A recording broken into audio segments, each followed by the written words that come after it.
An Everlasting Covenant.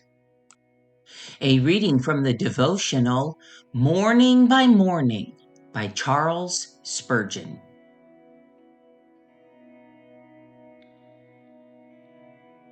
Although my house be not so with God, yet he hath made with me an everlasting covenant, ordered in all things and sure.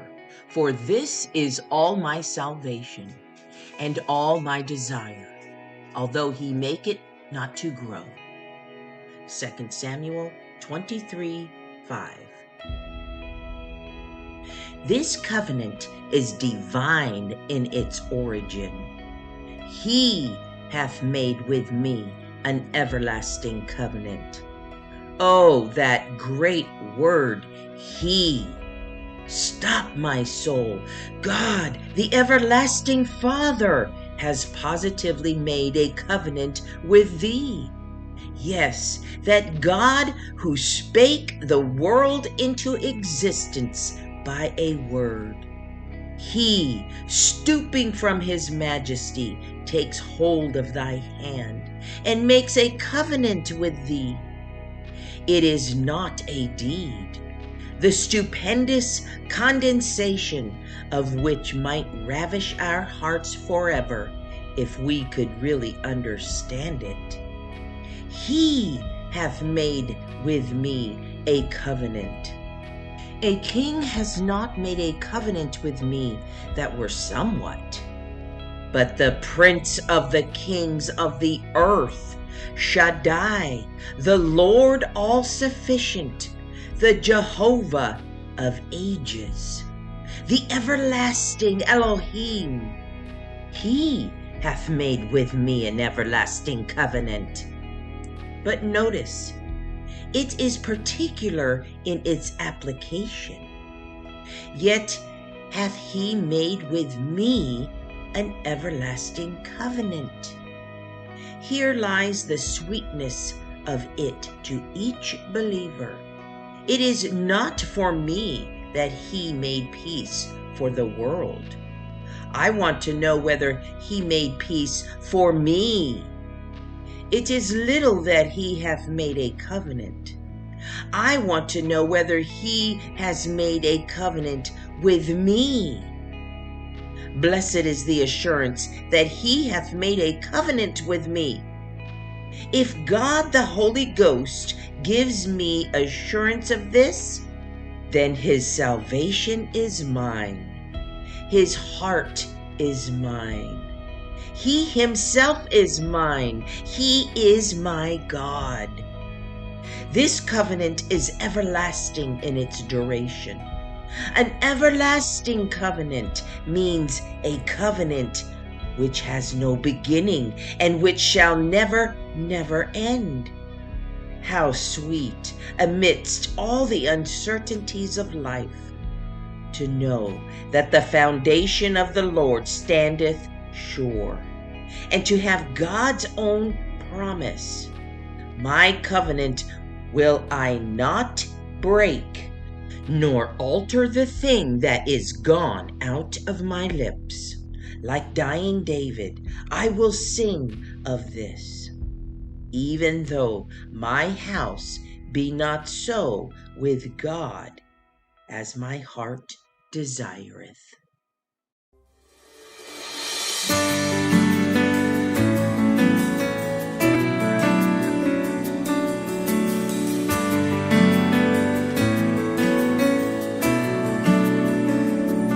I can boast too many works done out of insecurity, and credit many conversations to my immaturity.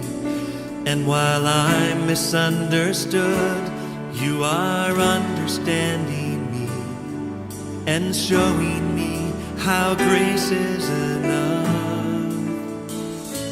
For everything that I've done right seems like 1,000 I've done wrong, and I keep on losing count of all the times my flesh has won. And when the light of Christ that's in me is overshadowed by the fall, grace is enough. And when I feel unworthy, so undeserved, still I can come just as I am, for I find your love is free of condition. So I will run to your wide open arms, where I am accepted and I am forgiven. Grace is enough for me. Your grace is enough for me. I've been quick at passing judgment when I'm worthy of conviction, and at times I've measured virtue only based on my religion. But theology, it seems, is not the thing that's saving me. You are showing me a grace that's enough. When I feel unworthy, so undeserving, still I can come just as I am, for I find your love is free of condition.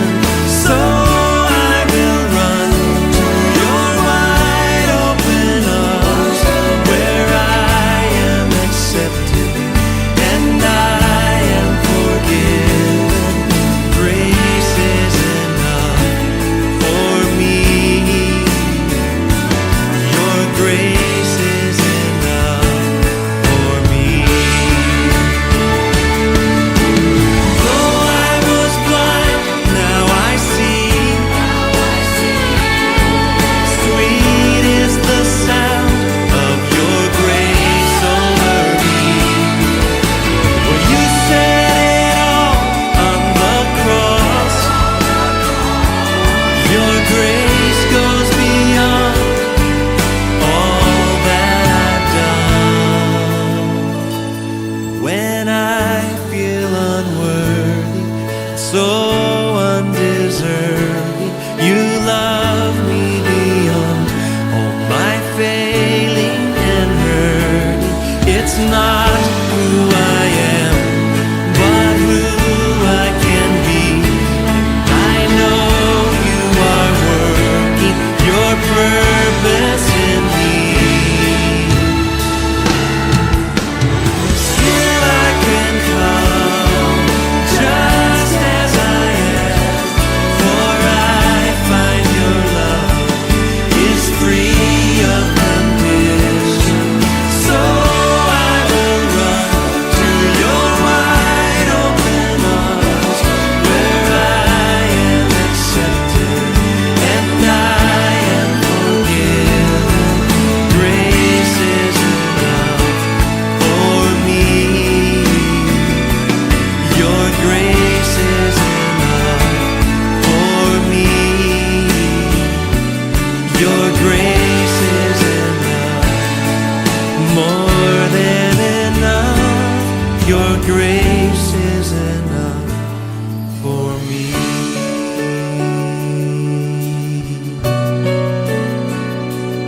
Mm.